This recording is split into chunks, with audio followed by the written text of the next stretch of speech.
Eu nunca vi nada mais caótico que o trânsito de Nova Delhi. E olha, que eu venho do Rio de Janeiro. As avenidas da capital indiana são largas, mas ainda assim parece que não cabe todo mundo. É que é muita gente mesmo. A Índia tem quase 1,5 bilhão de habitantes. É o país mais populoso do mundo, segundo as projeções da ONU. Daí rola uma disputa constante. É carro, ônibus, moto, bicicleta e um monte de tuk-tuks, aqueles triciclos motorizados muito comuns na Ásia. Nem o rádio consegue abafar a sinfonia das buzinas do lado de fora. What is happening? That I'm missing. Essa aí é a Anisha Datta, uma jornalista indiana que costuma dar uns furos de reportagem que incomodam o governo. A gente se conheceu no mestrado e ela me ajudou a produzir as entrevistas para esse episódio. A Anisha também ficou com a tarefa ingrata de dirigir o carro. Você vai ouvir falar dela de novo. Ao contrário da Anisha, tem quem fique de boa na confusão do trânsito. As vacas. Elas estão em todo lugar. Paradas na esquina, caminhando ao lado dos carros, atravessando as estradas. Ninguém se atreve a mexer com elas. Os hindus, maioria religiosa que soma 80% da população indiana, consideram as vacas um animal sagrado. Elas representam a vida e a abundância e por isso são protegidas e veneradas. Apesar da Índia, em teoria, ser um estado secular, os hindus vêm ganhando mais influência política desde 2014. Esse foi o ano em que o BJP chegou ao poder, liderado pelo primeiro-ministro Narendra Modi. O BJP é o maior partido indiano, alinhado à direita. Na Índia, a maior democracia do mundo, o novo primeiro-ministro eleito é um ex-vendedor de chá. Narendra Modi, candidato da oposição, teve a maior vitória eleitoral que o país já viu nos últimos 30 anos. Essa espécie de devoção às vacas, que eu citei agora há pouco, tem consequências práticas. Umas são banais, tipo a dificuldade de achar um hambúrguer de carne bovina na Índia. Outras são gravíssimas.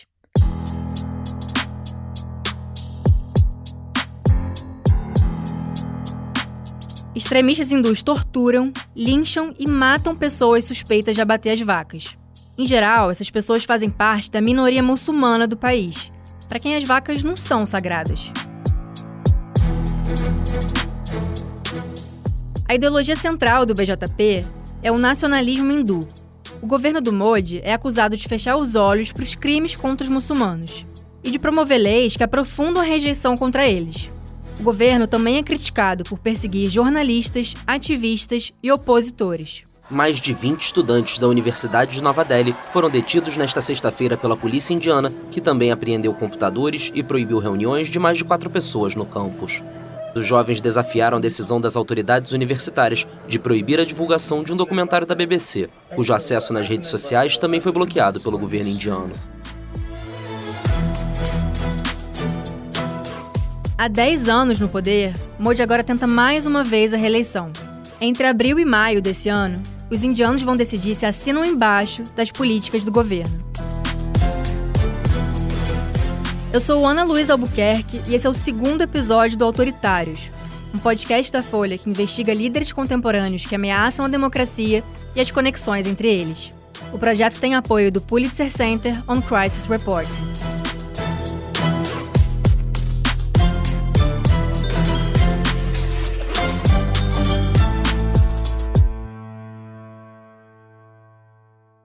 Era a noite do dia 28 de setembro de 2015.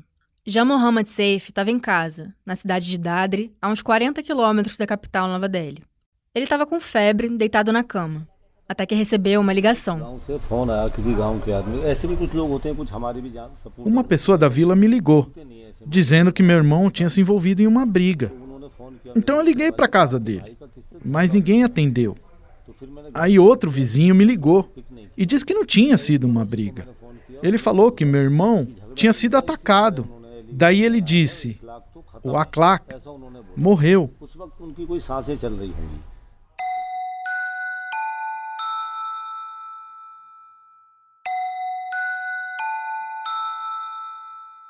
Mohammad Aklak, o irmão do Saif, tinha 50 anos e morava numa vila chamada Bisharra. Ela fica a uns 4 quilômetros da casa do Saif. Nessa vila também moravam o filho e a mãe do Akhlaq. E bem perto da casa deles tinha um templo hindu. Por volta das 9 da noite daquele dia, o sacerdote desse templo pegou o microfone para fazer um anúncio. Ele disse que tinha ficado sabendo que alguém tinha abatido uma vaca e que alguns pedaços do bicho estavam perto de um transformador elétrico da vila. As investigações da morte do Akhlaq apontaram que o sacerdote foi pressionado por jovens da comunidade a fazer esse anúncio. Eles queriam incitar os vizinhos contra a família do Akhlaq. E conseguiram. Os rumores se espalharam. Uma multidão se reuniu e as pessoas começaram a debater quem tinha sido responsável pela morte da vaca. Só tinha uma família muçulmana na vila, então a resposta não demorou muito. Eles não perguntaram para ninguém. Eles decidiram, vamos pegar o Akhlaq. Às 10h30, mais de 15 homens foram até a casa dele. Eles carregavam paus, espadas e facas. Quando eles chegaram, o Akhlaq estava dormindo. Ele estava deitado ao lado do filho, o Dinesh, que na época tinha 22 anos. Os extremistas arrombaram a porta e destruíram tudo. Eles gritavam e acusavam a família do Akhlaq de ter matado a vaca. Eles bateram na mãe dele, de 75 anos, e espancaram brutalmente o filho dele. Tanto que os homens acharam que o Dinesh tinha morrido. Por isso ele foi deixado ali, estirado no chão. E o que fizeram com o Akhlaq foi ainda pior. Depois de bater no Akhlaq, arrastaram ele como um animal. Arrastaram por todo o caminho até o transformador. E depois espancaram ele com tijolos. Qualquer vara ou tijolo que eles tinham, eles usaram para bater nele. Esse é o som de um vídeo que o Saif me mostrou. O Akhlaq aparece desacordado, deitado de lado em um chão de terra batida. A cabeça dele está ensanguentada. Perto da perna tem um tijolo cinza com marcas de sangue. Em volta do Akhlaq, um grupo de homens fala em voz alta. Um deles diz, em hindi, faz um vídeo desse babaca. Depois do linchamento, alguém chamou a polícia. O Akhlaq foi levado ao hospital, mas já não tinha o que fazer. O filho dele, o Dinesh, chegou em estado crítico. Desde 2015, o Dinesh passou por uma série de cirurgias e hoje ele está bem. Além do Akhlaq, ao menos 43 pessoas foram assassinadas entre 2015 e 2018 por supostamente terem matado uma vaca, de acordo com a organização Human Rights Watch. 36 delas eram muçulmanas. Outras 280 pessoas ficaram feridas em ataques com essa mesma motivação. 8 anos depois da morte do Akhlaq, o processo judicial ainda está em curso e ninguém foi condenado. 18 acusados do crime chegaram a ser presos, mas 2 anos depois do assassinato, todos já tinham pagado fiança e estavam em liberdade. A imprensa indiana noticiou que um deles é filho de um homem que trabalhava para o partido do Narendra Modi, o BJP. Inclusive, ele e outros acusados do caso foram vistos sentados na primeira fileira de um comício do BJP, em 2019. O partido do Modi foi criticado pela reação, ou pela falta dela, diante do assassinato. Um parlamentar chegou a dizer que o caso foi um pequeno incidente. O próprio Modi demorou 2 semanas para se manifestar. Ele disse apenas que os hindus e os muçulmanos deveriam lutar contra a pobreza e não uns contra os outros. Depois, ele falou que o linchamento foi triste e indesejável, mas não condenou os autores.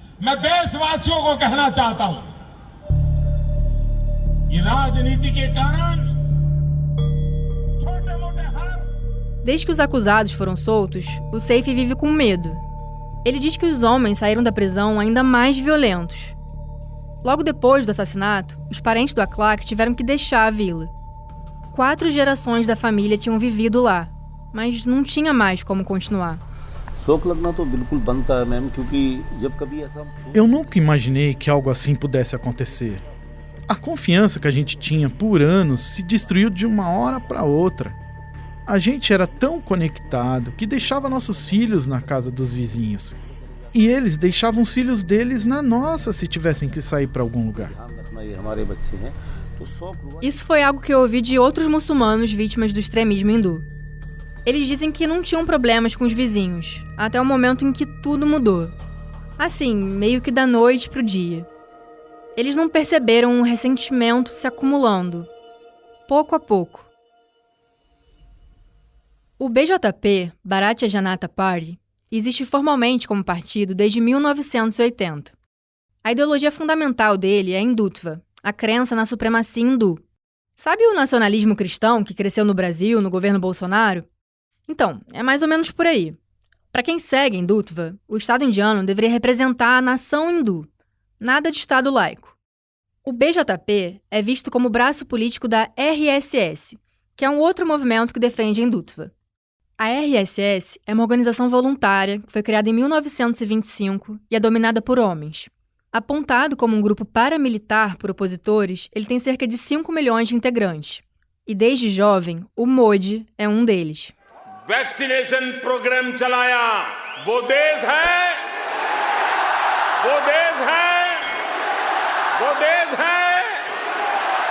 आज जो देश O passado do Modi é fundamental para entender por que ele virou uma figura tão popular. Ele nasceu em 1950 em uma cidadezinha no norte do estado de Gujarat. A família dele era humilde. Quando jovem, o Modi era um chaiwala, o nome que se dá na Índia para os vendedores de chá. A família dele tinha uma pequena banca de chá na estação de trem da cidade. Well, Modi personally played a role in two or three different ways. Esse é o Swapan Dasgupta, um importante integrante do BJP que foi parlamentar até 2022. Ele me disse que alguns aspectos fizeram com que o Modi se destacasse. As a person who was uncorruptible. O Modi era visto como uma pessoa incorruptível. Não tinha nenhuma acusação contra ele. A integridade pessoal dele era inquestionável, número 1. Número 2, ele tinha essa coisa de ser uma pessoa sem família. Tinha essa ideia de altruísmo. Terceiro, em um país onde as castas importam, o fato de ele ser de uma casta relativamente baixa também teve um papel.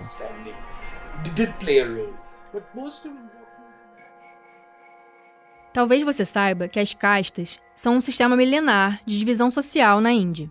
Essa divisão é hierárquica e hereditária. Se você nasce em uma família que faz parte de uma casta inferior, você nunca vai mudar de casta e pode sofrer preconceito por isso. O marketing político do Modi soube aproveitar essas histórias sobre a origem dele. Por causa do passado, o Modi é diferente de adversários que vêm de uma longa dinastia de políticos. Para os apoiadores, ele é um self-made man, ou seja, alguém que construiu sozinho tudo que tem.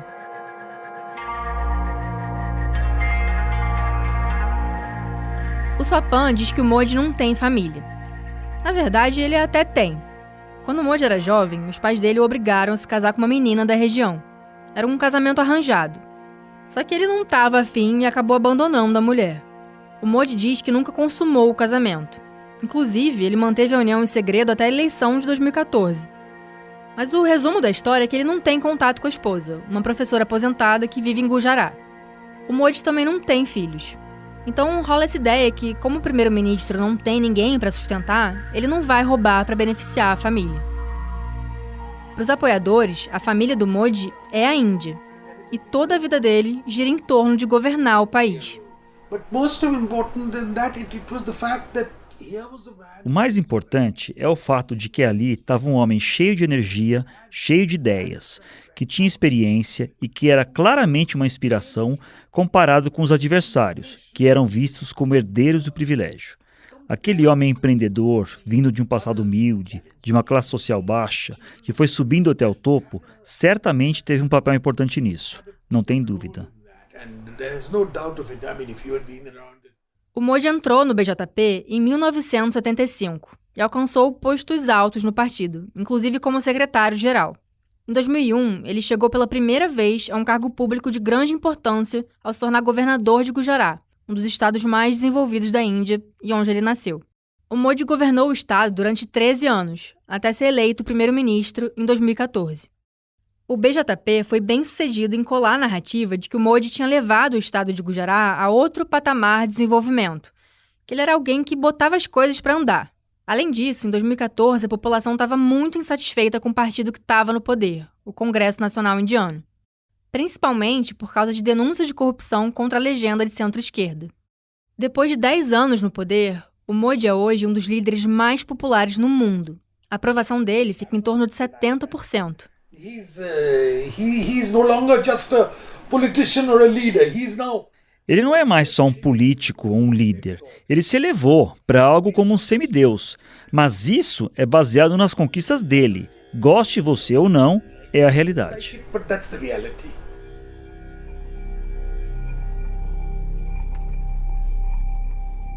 Desde que o Modi virou primeiro-ministro, a Índia vem caindo nos índices que medem a qualidade das democracias, como os do Instituto Vedem e da Freedom House. Hoje o Vedem considera o país uma autocracia eleitoral, ou seja, tem eleições, mas a liberdade de expressão e de associação estão sob ataque. O governo é acusado de tentar silenciar a oposição, a imprensa e as ONGs, e de criar um ambiente nocivo às minorias, especialmente os muçulmanos. A animosidade entre os muçulmanos e os hindus não é exatamente algo novo. Ela foi inclusive estimulada pela coroa britânica no período colonial, que terminou em 1947, na linha do dividir para conquistar. Mas o padrão, se a gente pegar um padrão histórico da Índia, desde a chegada dos muçulmanos na Índia, na verdade os primeiros muçulmanos na Índia chegaram quando o profeta estava vivo, que tem a primeira mesquita da Índia do Gujarat é do século VII. Então, o Islã e a Índia estão muito interligados, assim, não é um grupo de invasores que chegou do nada. Essa é a antropóloga Mariana Fayyad. Ela é professora na Universidade Federal de São Carlos e escreveu a tese de doutorado dela sobre a violência entre hindus e muçulmanos na Índia. Então, a gente está falando de conflitos entre indianos, né? Não entre indianos e estrangeiros. Isso precisa ficar muito claro, porque não é o mesmo caso da Europa hoje com conflitos com o Islã, né? Então, a gente tem no curso da história inúmeros casos de conflitos e inúmeros casos de cooperação. Organizações de direitos humanos vêm alertando para uma piora na perseguição aos muçulmanos desde que o Modi virou primeiro-ministro. É como se essa perseguição tivesse sido encantada pelo Estado. Alguns fatores contribuem para esse caldeirão. Primeiro, falas de integrantes do BJP promovendo a divisão e insuflando os hindus. Segundo, a falta de punição à altura para os extremistas. O Modi não costuma condenar os crimes dos apoiadores dele. Além disso, foram criadas leis consideradas discriminatórias contra os muçulmanos, tanto no nível federal quanto em estados liderados pelo BJP. Eu acho que essa é a agenda política do BJP desde sua formação e da RSS desde antes dele. De alguma forma, esse projeto de maioria hindu, de Índia para os hindus e de silenciamento e de apagamento das minorias, o Modi está exatamente trazendo isso para a legalidade, né? Para o campo da jurisprudência, para o campo da lei, para o campo das instituições, e aí facilita, né, o cumprimento dessa agenda absurdamente problemática. Bom, depois de ouvir muito sobre toda essa história, eu queria ver de perto o que está acontecendo na Índia. Então lá fui eu, pegar um voo para o outro lado do mundo. Era julho de 2023. Thank you. Hi. It's Delhi, right? Yeah, Delhi. It's 578. This is Ana Luisa.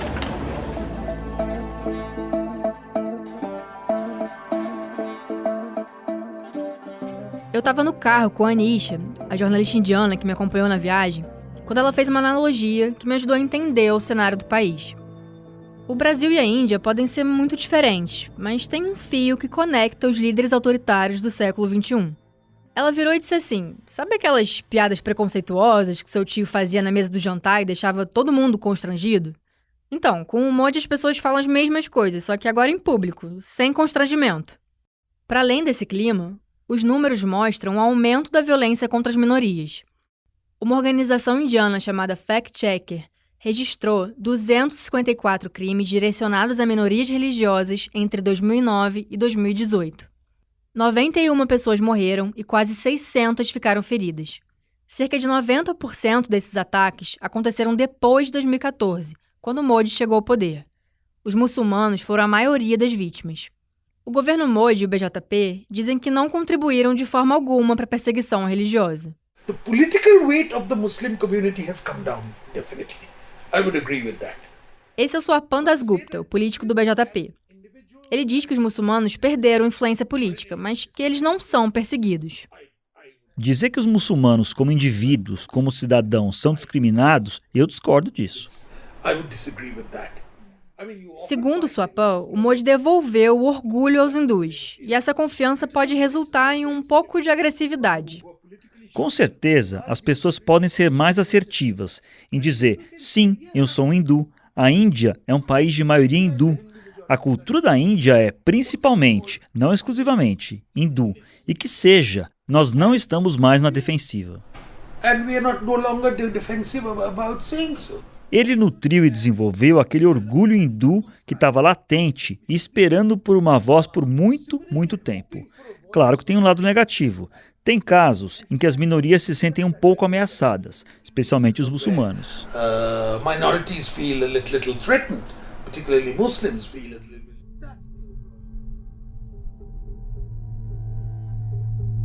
Tem alguns grupos na Índia, chamados de vigilantes, que estimulam esse orgulho hindu.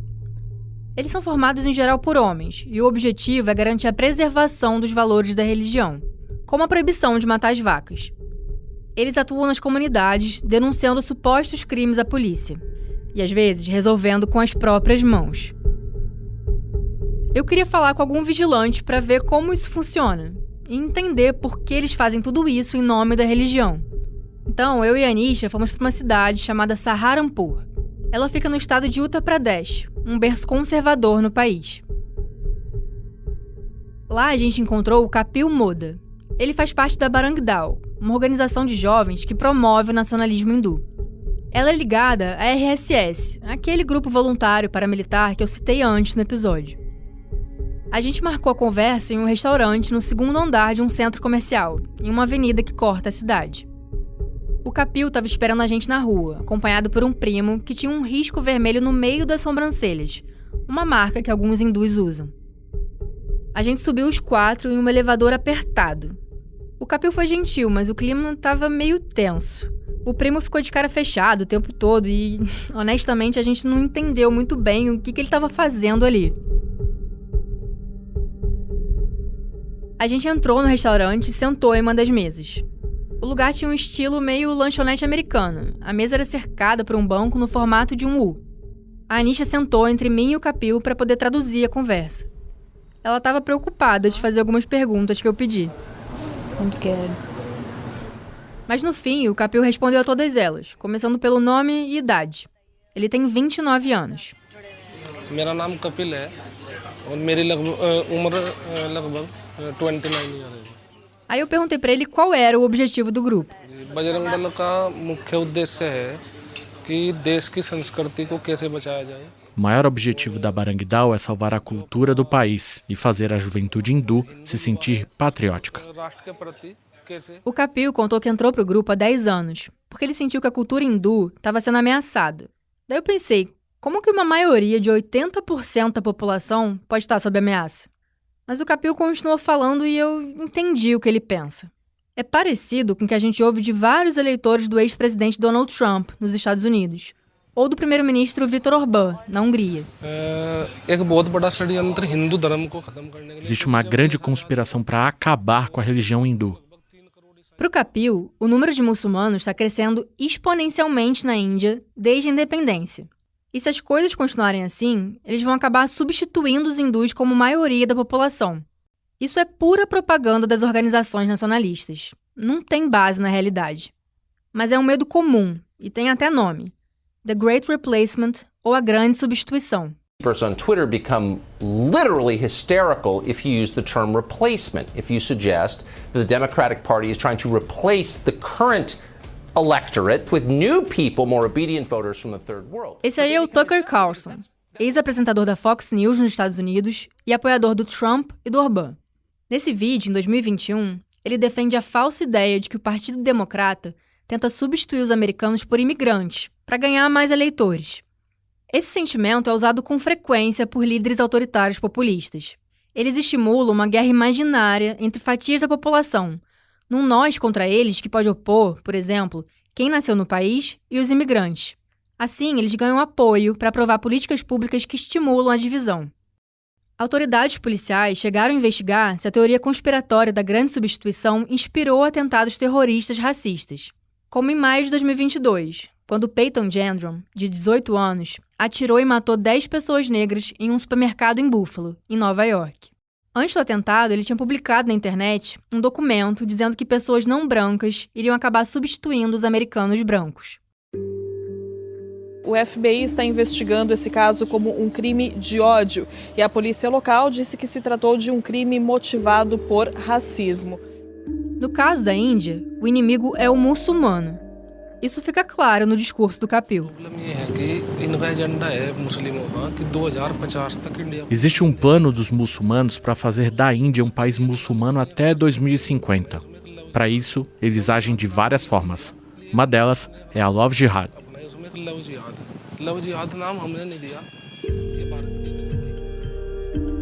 Essa história de Love Jihad é o seguinte: alguns hindus desaprovam o relacionamento entre uma mulher hindu e um homem muçulmano. Para eles, os muçulmanos usam essas relações para convencer ou forçar as mulheres hindus a se converter ao islamismo. O objetivo seria aumentar a população muçulmana na Índia. Alguns estados têm até leis que criminalizam o ato de converter outra pessoa por meio do casamento. E várias delas foram aprovadas depois da ascensão do BJP ao poder. Aí, na prática, o que acontece é que mesmo uniões consensuais são punidas pela lei. E muitas vezes os homens muçulmanos acabam presos.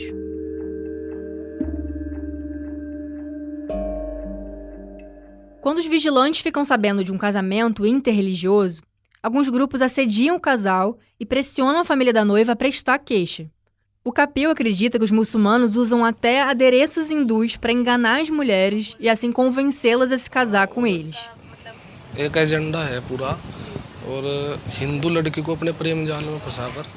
Aí eles fazem amizade com a menina. Então, eles planejam casar com ela e ter 10 filhos. É assim que eles planejam aumentar sua população. O grupo do Kapil tem informantes em toda a região de Saharanpur. Além de vigiar essas supostas conversões forçadas e o abate das vacas, a organização promove treinamentos de defesa pessoal. Nesses treinamentos, até as crianças aprendem a lutar com espadas. Esse é um vídeo que o Kapil me mandou mostrando esse treinamento. 2 homens aparecem lutando com 2 espadas e 2 escudos de ferro. Ao redor, uns 15 homens observam, a maioria sentados. O Kapil justifica a importância dessas aulas desse jeito.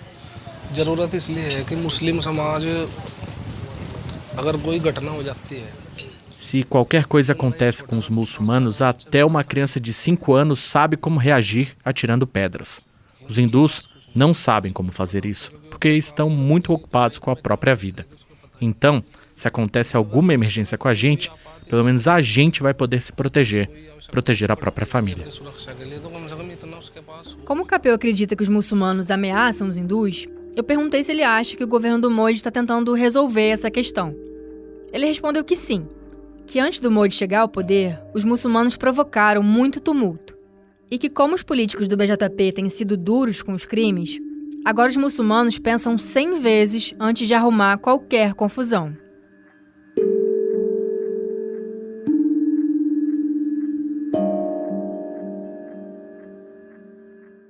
Em 2019 foi um ano marcante para o governo Modi. O BJP conseguiu ampla maioria nas urnas, garantindo a continuidade no poder e mais facilidade para aprovar pautas de interesse do partido. A partir daí, o governo lançou mão de uma série de medidas polêmicas que dispararam protestos pelo país. A primeira delas, em agosto, revogou a autonomia da Caxemira, uma região de maioria muçulmana no norte do país. A Índia e o Paquistão disputam território desde a independência da coroa britânica. Ambos governos têm acesso a armas nucleares, o que deixa a comunidade internacional ainda mais preocupada. A Caxemira é um dos lugares mais disputados do mundo, espremida entre Índia, Paquistão e China. Cada um controla uma parte, mas a disputa maior sempre foi na Caxemira indiana, de maioria muçulmana, a mesma religião paquistanesa. E a Índia é um país de maioria hindu. Até então, a Caxemira tinha um status especial, com liberdade para aprovar as próprias leis. Nas semanas antes da medida, o governo mandou milhares de tropas para a região e cortou acesso à internet e telefone. Na época, os moradores disseram à BBC que foram espancados e torturados, o que o exército negou. O New York Times reportou que mais de 2.000 pessoas foram presas, entre elas políticos, comerciantes e professores. Nas eleições daquele ano, o BJP prometeu implementar aos poucos um Registro Nacional de Cidadãos, o NRC, para identificar imigrantes irregulares. Todo mundo teria que apresentar uma série de documentos para comprovar que era cidadão indiano, e o governo decidiria se estava tudo ok ou não.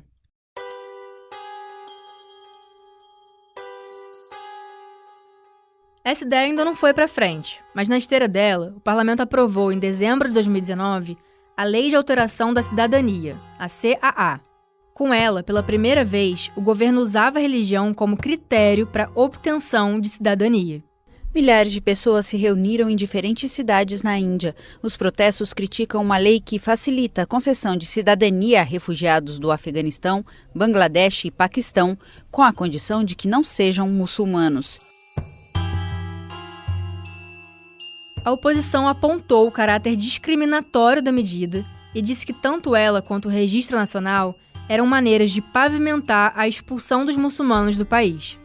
O BJP argumentou que o objetivo da Lei de Alteração da Cidadania era proteger imigrantes em risco nos países de origem, e que, por isso, não faria sentido conceder cidadania aos muçulmanos, que são maioria nos vizinhos Afeganistão, Bangladesh e Paquistão. A aprovação gerou várias manifestações pelo país.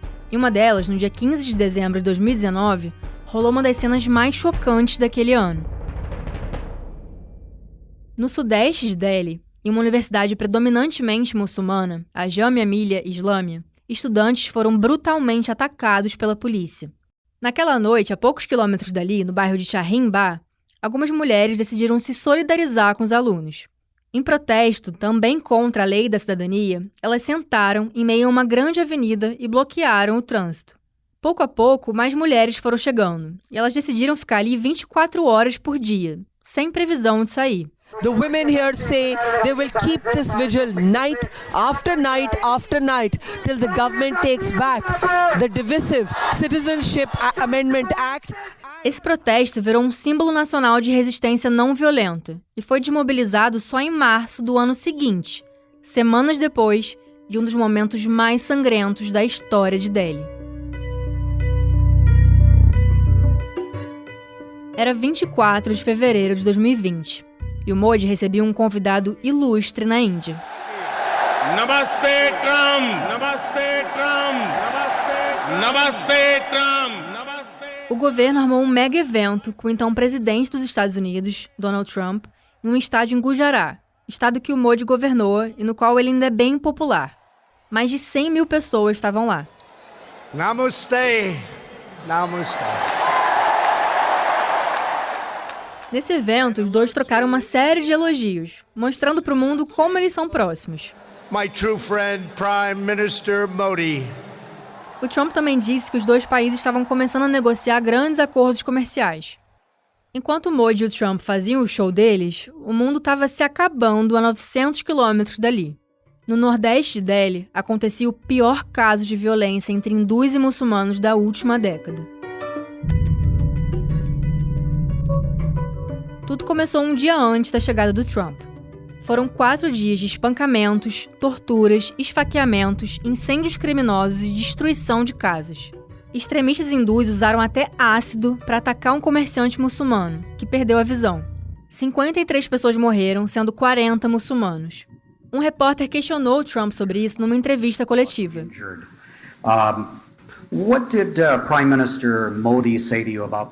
Ele respondeu que tinha conversado sobre religião com o Modi, e que o Modi tinha sido incrível nessa conversa, defendendo que as pessoas tenham liberdade religiosa. So we did talk about religious freedom, and I will say that the Prime Minister was incredible on what he told me. He wants... Organismos internacionais, imprensa e oposição apontaram que falas de integrantes do BJP foram um estopim para esse rompante de violência. Era época de eleição para a Assembleia Legislativa de Delhi. Por meses, políticos do partido se aproveitaram dos protestos contra a lei da cidadania para insuflar os eleitores. Os manifestantes eram tratados como traidores, ou antinacionais, como se fala por lá. No dia 23 de fevereiro, um dia antes da chegada do Trump, manifestantes ocuparam outras 2 avenidas da capital. Eles queriam replicar o protesto de mulheres que rolava havia meses em Shahin Bagh. Foi quando um político do BJP fez um discurso dizendo que depois que o Trump fosse embora, a polícia teria que desmobilizar os 2 novos protestos. e que se isso não acontecesse, eles teriam que resolver com as próprias mãos.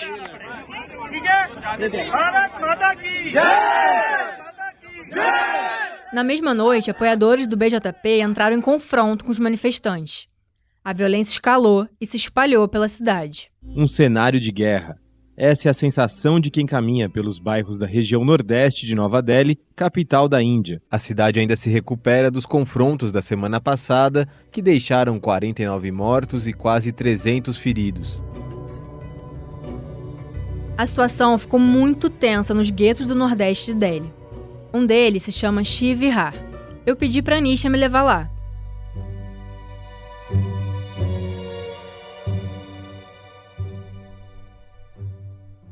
Shiv Vihar é um bairro bem pobre.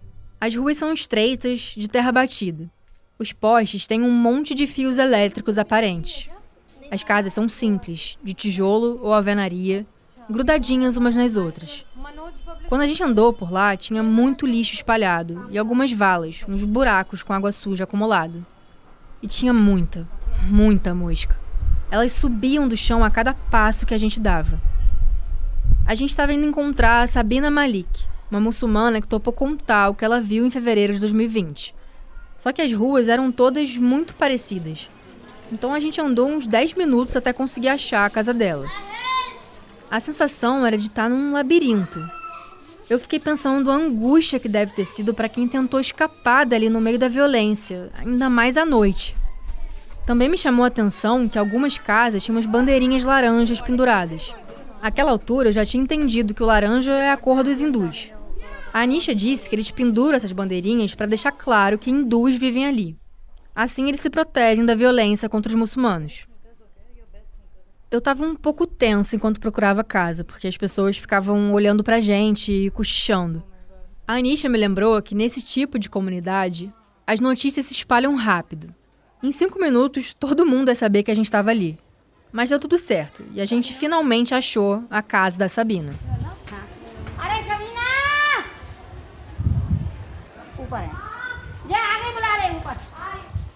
A gente entrou, tirou o sapato e foi para um quarto. Numa parede rosa tinha um cartaz sobre um grupo político jovem muçulmano, com fotos e nomes de várias pessoas. Uma delas era a própria Sabina. No quarto também estavam outras 3 mulheres, um homem e 2 crianças, todos muçulmanos. Eles ficaram sabendo que a gente viria e decidiram ir para lá também, contar as histórias deles. A gente se sentou e eu pedi para a Sabina colocar o hijab atrás dos ombros, para que eu pudesse prender o microfone. Então ela começou a contar o que aconteceu naquela semana. My name is Shabina and ये start हुआ था A Sabina disse que em 22 de fevereiro de 2020, pessoas de fora chegaram ao bairro.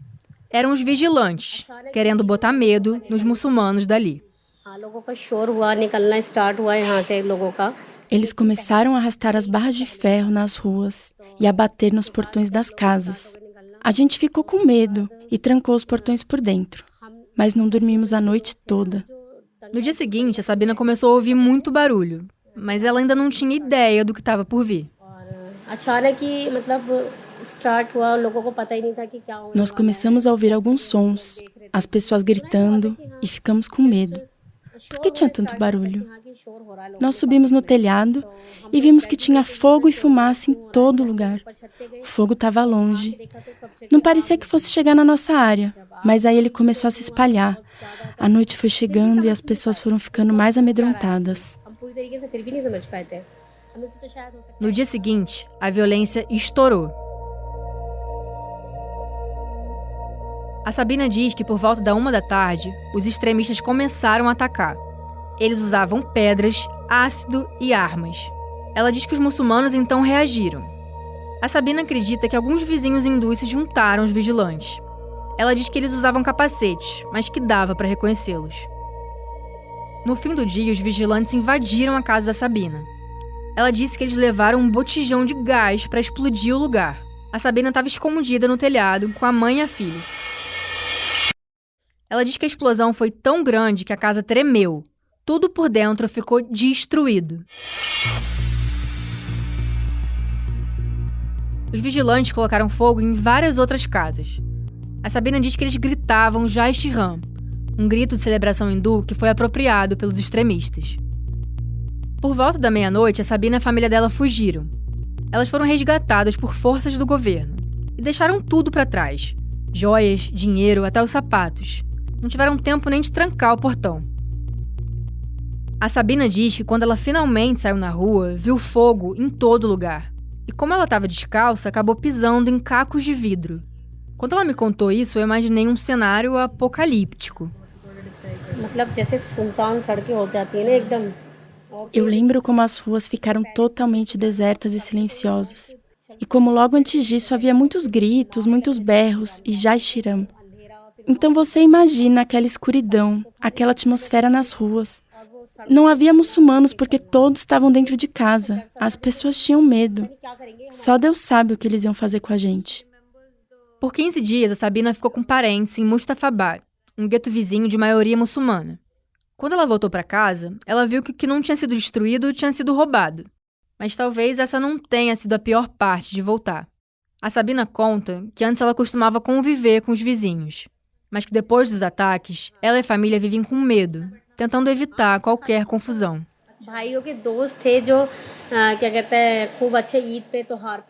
A gente costumava passar tempo juntos. Era bem bom, na verdade. Nossos irmãos tinham amigos que costumavam ir à nossa casa, nas festas muçulmanas.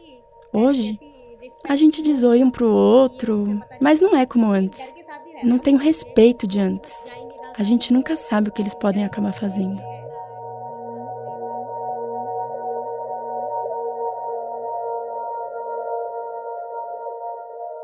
O nacionalismo hindu é a cara mais evidente do autoritarismo do Modi. E a experiência indiana é um estudo de caso para uma das principais táticas dos líderes autoritários, a exclusão ou perseguição das minorias.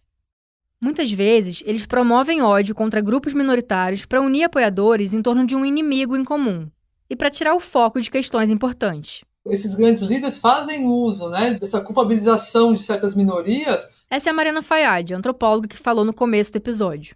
Visto que a Índia está numa crise econômica desde sempre, de falta de emprego, carência de diversas coisas. Você esteve na Índia, viu como a situação é bastante caótica, e com a pandemia piorou. A economia do país sofreu um golpe forte com a pandemia. De abril a junho de 2020, o PIB encolheu 24%. Depois da Covid, a Índia se recuperou, mas ainda tem que lidar com o desemprego, que está em torno de 7%. Essa taxa chega a 42% entre os jovens com menos de 25 anos que têm ensino superior. Embora a situação tenha melhorado muito nas últimas décadas, 16% da população indiana ainda vive na pobreza, segundo o Índice de Pobreza Multidimensional da ONU, que mede padrão de vida, educação e saúde. Para comparar, esse mesmo percentual é de 4% no Brasil. Então o Modi chega como salvador, de culpabilizar alguém pelo problema da Índia. Então os muçulmanos são os inimigos número 1.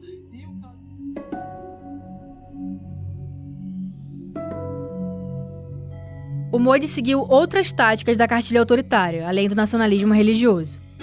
Desde que ele assumiu, especialmente a partir do segundo mandato, o Modi entrou numa campanha para censurar a oposição, a imprensa, os ativistas, ou basicamente qualquer um que critique duramente o governo. Mas o Modi, assim como outros líderes autoritários do século XXI, está preocupado com a imagem global dele. Por isso ele aposta num verniz democrático e tem usado uma ferramenta importante para deter os críticos: o sistema legal. Alguns opositores foram presos depois de falar mal do Modi, acusados de crime como difamação e conspiração criminal. Foi o caso do Pawan Khera, porta-voz do maior partido de oposição, o Congresso Nacional Indiano. Ele foi preso em fevereiro de 2023, depois de criticar o primeiro-ministro. O Pawan ia viajar para a convenção nacional do partido, mas a polícia tirou ele do voo ainda em Nova Delhi, antes da decolagem. Algumas horas depois, a Suprema Corte permitiu que ele fosse liberado depois de pagar a fiança.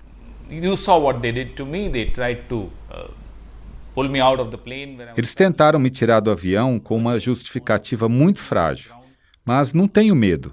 Se tivesse medo, a gente não estaria lutando. Temos cuidado, mas temos que dominar o nosso medo.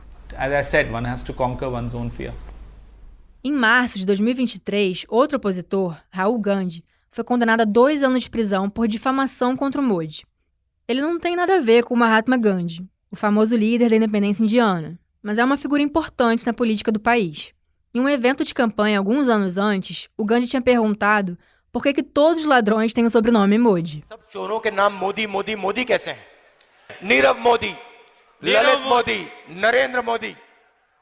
Ele foi condenado por uma corte local de Gujarat, estado do Modi, e perdeu o mandato que tinha no parlamento. Eu perguntei para o Pawan se a oposição tem sido perseguida. Ele ficou reticente em usar a palavra, mas disse que existem tentativas de silenciamento.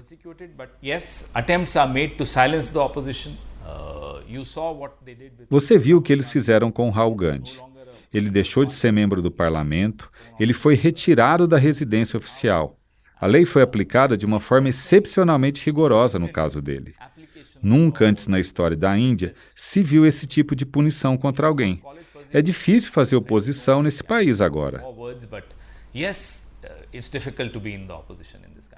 Em agosto do ano passado, a Suprema Corte da Índia suspendeu a condenação e devolveu o mandato do Rahul. No governo Modi também dispararam as acusações de sedição.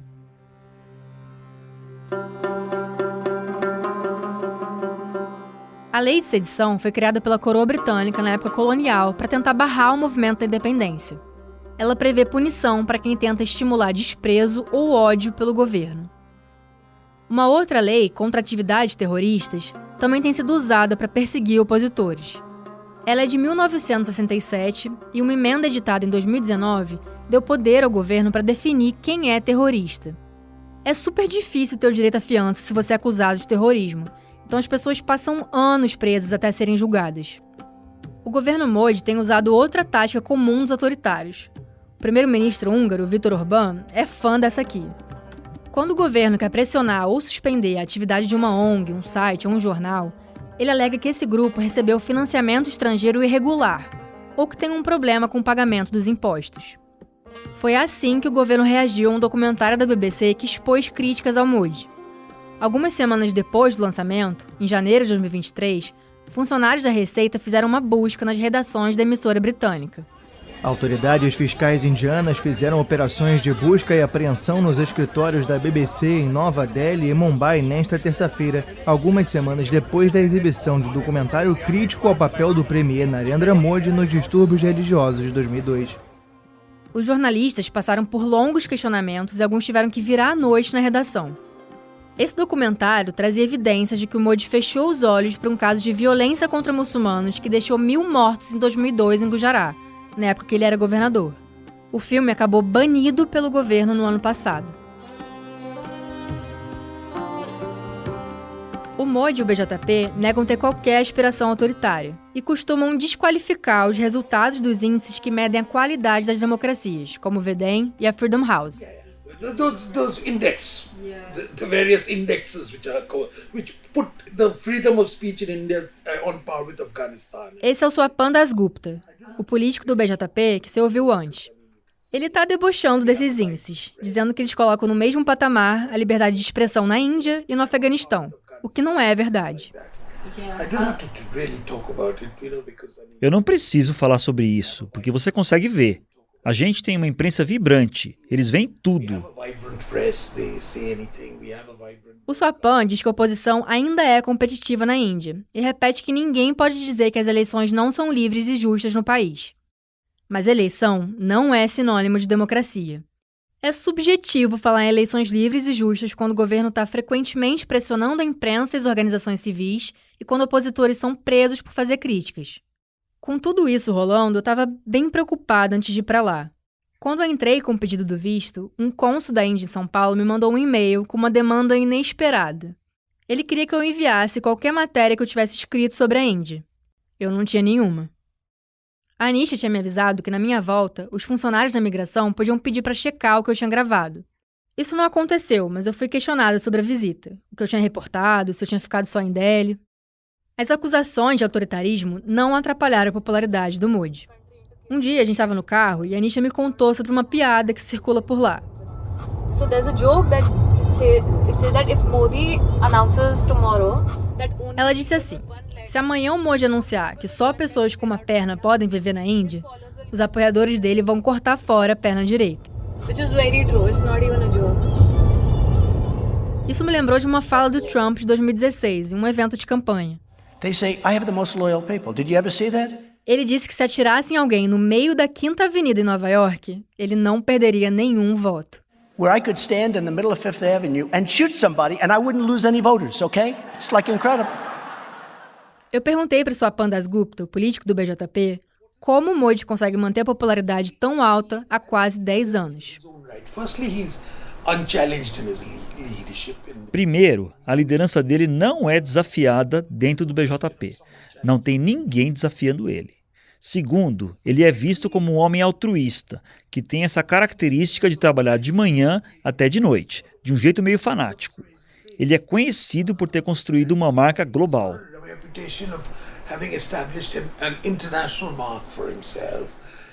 Essa questão da marca global é importante.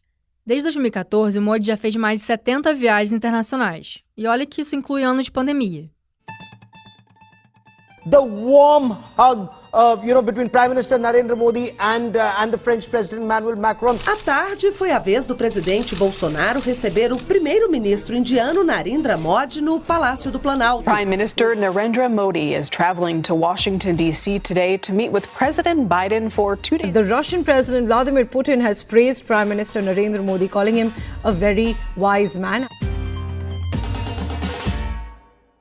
A Mariana Fayyad, antropóloga da UFSCar, diz que esse trânsito internacional diferencia o Modi de outros líderes autoritários. O Modi se aproveita de uma relação muito particular da Índia com o Ocidente.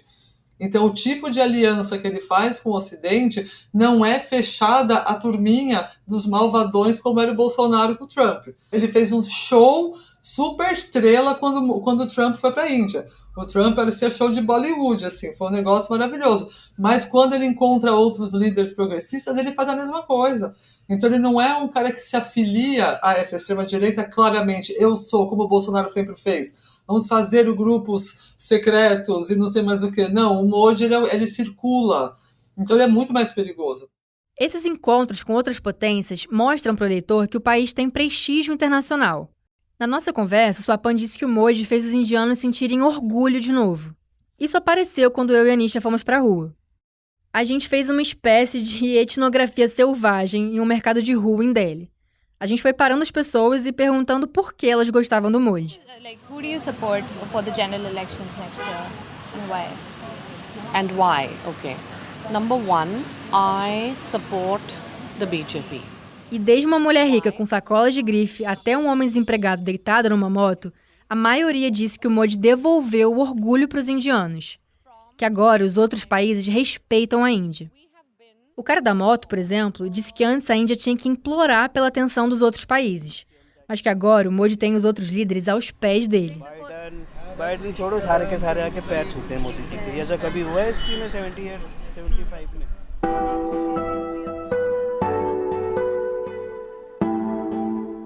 Essa afirmação é exagerada, mas o que importa para o Modi é que as pessoas acreditem nisso e que ele consiga mexer com sentimentos tão profundos quanto o orgulho de uma população inteira. A antropóloga Mariana Fayyad acredita que o Modi está na vanguarda de outros líderes de direita, que antes do Trump e do Bolsonaro, ele já trabalhava com uma ideia nostálgica de recuperar o passado perdido. E o Modi lança métodos. Né? O Make America Great Again já estava acontecendo na Índia há muito tempo antes. De vamos fazer a Índia voltar a ser o que ela era. E o que é a Índia voltar a ser o que ela era? Num tempo em que os muçulmanos não existiam e que a civilização hindu nem existe esse tempo histórico. Né? São delírios, assim, que ele faz. Então, é importante pôr o Modi nessa chave. É um líder de extrema-direita sectário que não se define como tal. Com a aprovação do Modi na casa dos 70%, a expectativa é que a oposição tenha dificuldade nas eleições desse ano.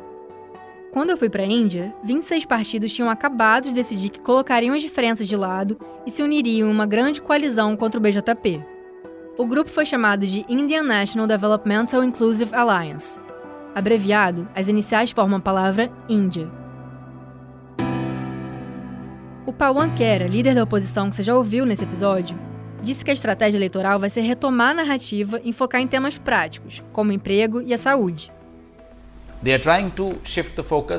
Eles tentam desviar a atenção do país para uma narrativa de divisão, de polarização. Isso não vai funcionar, porque o Modi já tentou esse truque antes. As pessoas já perceberam esses truques. A narrativa deveria estar nos problemas do desemprego, da economia, da segurança das mulheres, da saúde. Acho que essa é a nossa estratégia, trazer de volta a narrativa para onde ela pertence. Essa é uma tática comum da oposição diante de um líder autoritário. Unir partidos da esquerda à direita. Impedir que o populista domine o debate com temas que só favorecem a ele. Às vezes funciona. Deu certo aqui com Lula em 2022. Mas tem vezes que a democracia já está muito envenenada.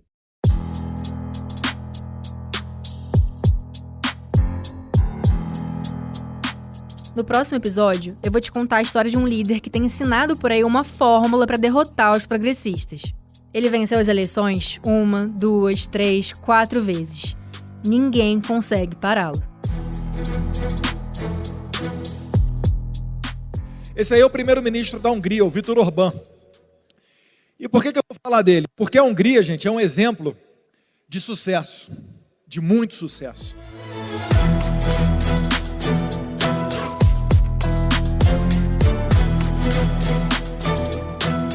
Eu sou Ana Luísa Albuquerque, responsável pela apresentação, roteiro, produção e reportagem do Autoritários. A Anitta Datá colaborou na produção e reportagem desse episódio. A edição de som é do Rafael Conkle. A coordenação é da Magia Flores e do Daniel Castro. A produção no roteiro é do Vitor Lacombe. E a supervisão dele é do Gustavo Simon. A identidade visual é da Catarina Pinhato. O episódio usa o áudio da TV Cultura, AFP, Fox News, CNN Brasil, TV Globo, UOL, Mojo Story, Sansad TV, Brasil de Fato, The Indian Express, CNN, CBS News, India Today, TV Brasil e NDTV. Na dublagem, se ouviu as vozes do Cristiano Pombo, Fábio Zanini, Flávio Ferreira, Renata Galfi e Tomé Graneman. Até semana que vem!